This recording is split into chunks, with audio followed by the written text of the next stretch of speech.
In a few simple steps, we're going to show you how to drive your new stove so it performs just how it should, burning efficiently and in an environmentally friendly way. Put your feet up, relax, and get ready for your first Euroheat driving lesson in the company of your own personal stove trainer, Gordon.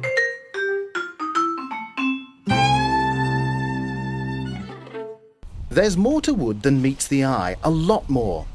The wood you use on your stove will decide how well it performs. If it's too damp, it will create lots of smoke and not much else. Wood that's just been cut is as much as 70 or 80% water.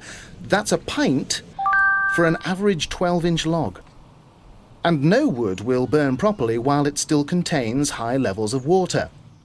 As well as blackening the stove window, damp wood will build up undesirable elements in your chimney. Wood takes a long time to dry out properly. This might never happen if it's stored outside in our damp climate, so finding a reliable source of good quality green, unseasoned wood that you're going to dry, or good quality dried wood, is a must. If it's properly seasoned, the wood's moisture content will be 20% or less. It's also a lot lighter to carry around. So what you need is seasoned dry wood, at least a year old, preferably older, and stored properly. What do we mean by properly? Well, to dry out, the wood needs plenty of air to circulate freely around and through it. A good wood pile is built on top of a base that allows air to pass through and carefully arranged in layers. It must be open on at least two sides, but waterproofed on top. Split wood both dries and burns a lot better than unsplit logs. So if your logs are intact, it will always pay to split them. Alternatives to burning logs are smokeless coal or high-quality anthracite. Ordinary bituminous house coal does not burn cleanly and will almost inevitably clog your stove and chimney with soot and tar deposits.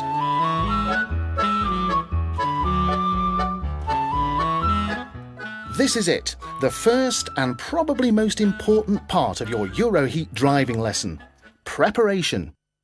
The first thing you should do is set the air direction lever on the left of the stove to the midpoint for lighting. That means air enters the stove from both the bottom and the top. The air volume dial, meanwhile, should be turned to maximum. Loosely crumple just 3 or 4 single pieces of newspaper, tabloid size is fine, or tear a double broadsheet piece into 2.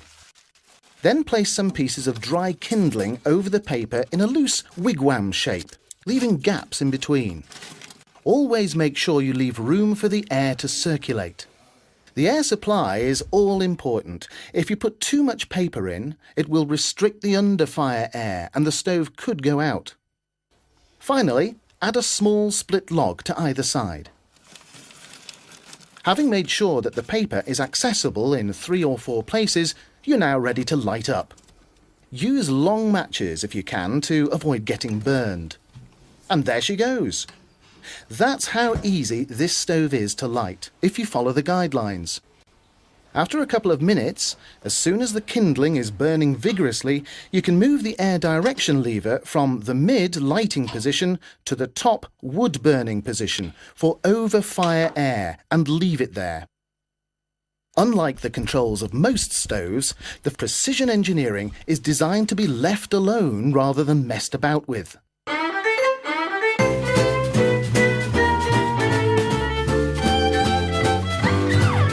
With the kindling burning well and the stove operating with over-fire air only, you can now add 1 or 2 small logs. To avoid any smoke passing into the room, always open the door slowly. Use the fire glove supplied with your stove to add the wood, leaving ample gaps between them for that all-important airflow. When these logs are burning nicely, you can add a few more. After 10 minutes or so, enough heat will have built up in the flue to reduce the air volume from the maximum down to its normal working setting, normally halfway around the dial. Once you can see flames rising from the middle of the logs, the stove is well and truly going. And that's really about it. From now on, the stove literally takes care of itself. All you have to do is adjust the temperature to your desired setting. And add more logs as and when you feel the need. So one of the key things to remember is not to be tempted to tinker. You might be used to having to open ash pit doors or adjust levers to get the stove going or regulate the temperature. None of this is necessary. In fact, it will have the opposite effect, creating smoke and burning the volatile gases out of the wood too quickly, sending them straight up the chimney. Relax. You made a good choice. The stove will do the work for you just as long as you leave it alone.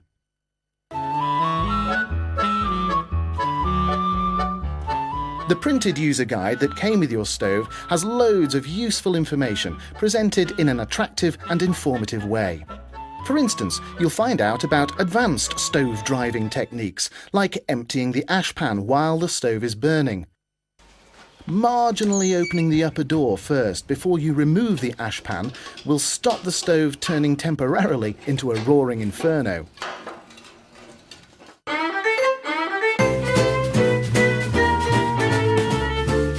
If you want to keep your stove burning overnight, you need to build up a bed of fuel that will stay alight for up to 12 hours. To do this, build up the stove with logs at least an hour or so before you plan to go to bed. Place the logs towards the front of the stove. This gives a great flame display while they burn and means charcoal banks up behind them at the rear of the stove. Let the logs burn down naturally, so that what's left is glowing charcoal without any flames. Then shut the stove's air volume down as low as it will go and leave it. When you come back to the stove in the morning, the charcoal will still be burning cleanly. If you put the air direction lever back to the midpoint for a short while, as if for lighting, and turn the stove up again, it will soon come back to life, ready for you to add more kindling. It's easy when you know how.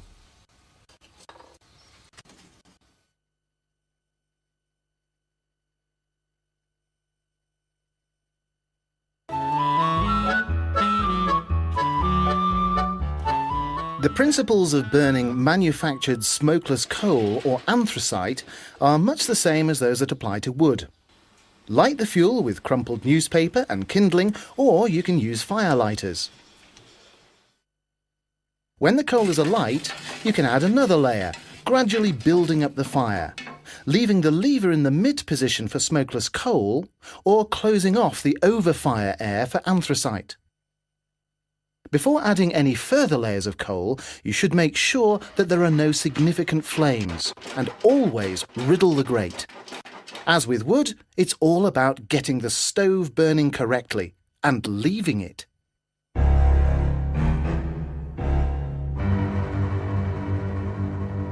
Of course, people don't always get it right. Not everyone will read the instructions or watch this video. We've put together a top 10 of the most common mistakes people make, so you can avoid them. First, number 10, too much paper. This will restrict air and prevent the stove from lighting properly. If you use large pieces and screw the paper up too tightly, it will smoulder rather than burn with proper flames. Similarly, at number 9, overdoing the kindling. Remember, you only need just enough to ignite the logs. At number 8, we have too many logs too soon. Piling masses of large logs onto the stove will simply suffocate it and create lots of smoke. At number 7 is leaving the stove on the midway lighting setting when burning wood, instead of changing to the correct top position. The impressive roaring fire effect is strictly temporary and will burn out all too quickly. The number 6 hazard is leaving the stove's air volume dial at maximum. Maximum is for lighting only. By leaving it at this setting, far too much air passes through the stove, and this excess air actually starts to cool it down. In at number 5 is opening the ash pit door while the stove's burning to give it a boost. At best hopeless, at worst potentially dangerous. Number 4 driving hazard is loading up the stove with fuel to burn overnight. This might be how it used to be done, but if you've not let the logs burn down before going to bed, you'll just end up with a pile of smouldering wood, which will simply create lots of smoke to blacken the glass. Number 3 is using bituminous house coal. This will burn pretty well, but it will also leave a layer of residue on the inside of your chimney flue. So please, don't do it. If you're not burning wood, you can always burn smokeless coal. At number 2 comes the old stovey's perennial problem: excessive fiddling.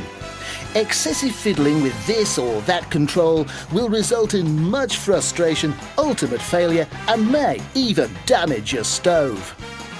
Finally, number 1, the root of about 80% of issues people have with a stove or chimney: using wet wood.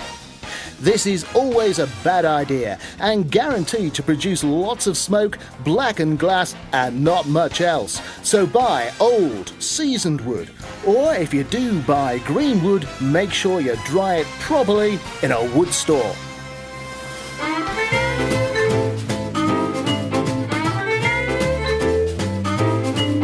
By reading the user guide and following the simple instructions on the DVD, your new stove will give you years of faithful, trouble-free service. Of course, if you do have a question about your stove, don't hesitate to call our technical support helpline on 01885 491117.